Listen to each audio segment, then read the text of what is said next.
Hello friends, सीएमके sir inspiration में आप सभी का बहुत बहुत स्वागत है। तो आज के इस मज़ेदार सेशन के शुरुआत करते हैं एक बेस्ट मोटिवेशनल थॉट के साथ कि रात नहीं ख्वाब बदलता है, रात नहीं ख्वाब बदलता है और मंजिल नहीं कारवां बदलता है। और जीतने का जज्बा रख मेरे दोस्त, जीतने का जज्बा रख मेरे दोस्त, क्योंकि किस्मत बदले ना बदले पर वक्त जरूर बदलता है। दोस्तों, आज के इस सेशन की शुरुआत हम करने वाले हैं क्लास 12th के एक फ्रेश न्यू बैच से। जी हाँ दोस्तों, आज से हमने यहाँ से क्लास 12th के बैच का आगाज कर दिया है और डेली, आज तो वीडियो है आपके साथ, लेकिन अब डेली शाम को 7 बजे क्लास 12th की वीडियो आएगी और साथ ही साथ हम एक और सब्जेक्ट लेने का प्रयास करेंगे। तो अब मज़ेदार तरीके से हमें क्या पढ़ना चाहिए, देखिए पढ़ते सभी हैं बट एक्चुअल में पढ़ना क्या चाहिए, क्या क्या चीज़ें ऐसी होनी चाहिए ताकि हम एग्ज़ाम में बेहतर प्रदर्शन कर सकें। आज ये जो शुरुआत करेंगे क्लास 12th फिजिक्स के चैप्टर 1 में सभी फार्मूलाज के साथ में। हमारा क्योंकि टारगेट यही है कि सबसे पहले हम चैप्टर के फार्मूले को कवर करें, साथ ही साथ इंपॉर्टेंट डेरिवेशन के लिए अलग वीडियो और उसके अलावा सारे ऑब्जेक्टिव क्वेश्चन, फिर हर एक चैप्टर का न्यूमेरिकल, अपना यही फंडा है। ठीक है ना, चलिए इसमें देख लेते हैं और लास्ट तक इसको देख लेना और कॉपी में इसको छाप कर रख लेना मेरे भाई, इतना ही कहेंगे। ठीक, पहला क्वेश्चन है, क्वेश्चन क्या, पहला जो फार्मूला है कूलाम के नियम को लेकर। आप सभी को पता है कि कूलाम का नियम क्या होता है। कूलाम का नियम F बराबर 1/4πε0 Q1 Q2 upon R square. 1/4πε0 ये क्या है, कांस्टेंट वैल्यू है, यानी एक नियतांक होता है, इसका मान आपको पता है 9 × 10⁻9 होता है ना। और जिसमें यहाँ एप्सिलॉन नॉट क्या है, निर्वात की, इसे वैद्युतशीलता बोलते हैं। Q1 Q2 क्या है दोस्तों, आवेश हैं। R क्या है, दोनों आवेशों के बीच की दूरी है। समझ में आ गया। दूसरा है वैद्युत क्षेत्र की तीव्रता, E बराबर F/Q। भाई F क्या है, बल है, और Q क्या है, आवेश है। क्यों क्या है, आवेश। इसमें भाई Q1 Q2 ये आवेश हैं इन दोनों के, और R क्या है मेरे भाई, इसमें R क्या है, दूरी है ना, R दूरी है। तो वैद्युत क्षेत्र की तीव्रता क्या है, एकांक धनावेश पर लगने वाले, एकांक धनावेश पर लगने वाले बल को ही वैद्युत क्षेत्र की तीव्रता बोलते हैं। तो ये हो जाता है। मात्रक लिखना चाहेंगे वैद्युत क्षेत्र की तीव्रता, यहाँ मात्रक भी हो जाएगा, F/Q है, यानी क्या, न्यूटन प्रति कूलाम।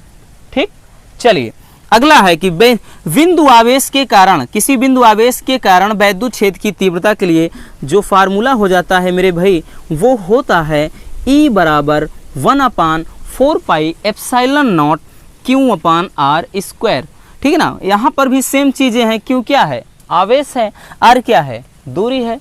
ठीक, नेक्स्ट क्वेश्चन है कि वैद्युत द्विध्रुव आघूर्ण होता क्या। देखो वैद्युत द्विध्रुव आघूर्ण में परिभाषा क्या होती है कि किन्हीं दो आवेशों के बीच एक आवेश है ना, एक आवेश है और उनके बीच की दूरी यानी 2L के गुणनफल को वैद्युत द्विध्रुव आघूर्ण बोलते हैं। तो वैद्युत द्विध्रुव आघूर्ण हो गया। मात्रक लिखना चाहेंगे कूलाम मीटर। क्या होता है, कूलाम मीटर। तो सारी चीज़ों को हम डिस्कस करते हैं, डिस्कस कर रहे हैं, आप इसको इजीली अच्छे से अपने माइंड में स्टोर कर लेना। ठीक, अब अगला है कि विद्युत द्विध्रुव की अच्छी स्थिति में तीव्रता। देखिए इसमें अच्छी और निरक्षी, इसका डेरिवेशन यानी निगमन भी आता है, लेकिन इसमें क्या है, हमें अच्छी स्थिति में जब तीव्रता बोलेगा तो Q बराबर 1/4πε0 क्या हो जाएगा, 2P/RQ। और जहाँ पे P क्या है मेरे दोस्त, P क्या है, अभी हमने बताया ना, ये क्या है, वैद्युत द्विध्रुव आघूर्ण। क्या है, द्विध्रुव आघूर्ण है ना, द्विध्रुव आघूर्ण है। R क्या है, दूरी है।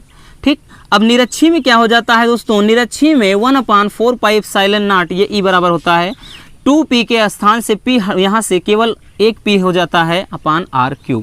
ये निरक्षी स्थिति में इसका डेरिवेशन ज़्यादा आता है, हालांकि इसका न्यूमेरिकल में इस्तेमाल कम होता है इस फार्मूले का, बाकी सभी के इस्तेमाल ज़्यादा होते हैं। अगला है कि द्विध्रुव पर लगने वाला बल आघूर्ण क्या होगा।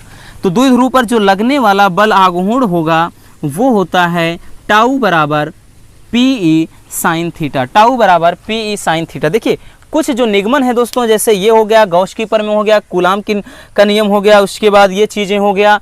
ठीक है ना, कुछ ऐसे डेरिवेशन है आपको इस वीडियो के डिस्क्रिप्शन में मिल जाएंगे, परेशान मत रहिए, बाकी उसको हम अलग से भी करा देंगे। नेक्स्ट है कि गॉस कीपर में गॉस की प्रमेय क्या होता है दोस्तों? गॉस की प्रमेय किसी बद्ध परिपथ या पृष्ठ से गुजरने वाला क्या जो वैद्युत फ्लक्स होता है वो क्या होता है? आवेश का 1/ε0 गुना होता है। ठीक, यानी यहाँ से फाई ई बराबर Q/ε0। ε0 क्या है? हमने बताया निर्वात की वैद्युतशीलता। अब इसका वैल्यू कितना होता है आपको कमेंट बॉक्स में बताना है।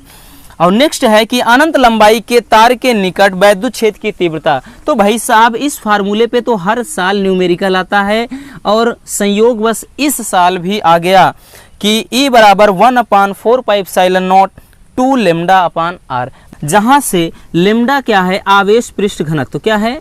आवेश पृष्ठ घनत्व है ना? आवेश पृष्ठ घनत्व है, यानी प्रति एकांक लंबाई पर वितरित आवेश को क्या कहते हैं? आवेश पृष्ठ घनत्व बोलते हैं। ठीक है ना। अब दूसरा है कि अनंत विस्तार वाली समतल अचालक चादर के निकट तीव्रता। ध्यान देना दोस्तों, इसमें क्या हो जाता है? एक मिनट, हाँ, इसमें E बराबर σ/2ε0। सिग्मा क्या है? ये क्या है? समतल चादर का पृष्ठ घनत्व होता है। ठीक है ना। समतल यहाँ पे समतल आवेशित चादर का पृष्ठ घनत्व होता है। चादर का पृष्ठ मतलब रेखीय पृष्ठ घनत्व होता है। घनत्व इतना समझ लेना। ठीक, अब उसके बाद यहाँ से होता है कि आवेशित चालक के ठीक बाहर वैद्युत क्षेत्र की तीव्रता, यानी कोई आवेशित चालक हो उसके ठीक बाहर कहीं पर भी, ठीक है ना, कहीं बाहर वैद्युत, जैसे कोई चालक है और यहाँ पर हम मान लेते हैं तो इतना दूर पर वैद्युत क्षेत्र की तीव्रता कितनी होगी? तो E बराबर σ/ε0। ठीक, कि नेक्स्ट है कि समान घनत्व की धन तथा ऋण आवेशित समतल अचालक चादर के कारण वैद्युत क्षेत्र की तीव्रता, यानी समान घनत्व वाली धन और ऋण प्लेटें ऐसे रख दी जाए, है ना, समान, एक प्लस है एक माइनस है। तो कह रहा है कि इन पर जो वैद्युत क्षेत्र की तीव्रता होगी कितनी होगी? इन प्लेटों के बाहर अगर हम बात करें, प्लेटों के बाहर की बात करें तो हो जाता है E बराबर 0, यानी वैद्युत क्षेत्र की तीव्रता 0 हो जाएगी। अगर हम बात कर लें प्लेटों के बीच, प्लेटों के मध्य अगर हम बात करें कितना होगा? E बराबर यहाँ से σ/ε0। तो दोस्तों ये क्या है? वैद्युत आवेश तथा क्षेत्र। वैद्युत आवेश तथा क्षेत्र, ये 12th फिजिक्स चैप्टर 1 के सभी फार्मूलाज आपके सामने हैं। पहले आप इनको अच्छे से स्क्रीनशॉट कर लीजिए, फिर हम यहाँ से आगे देखते हैं।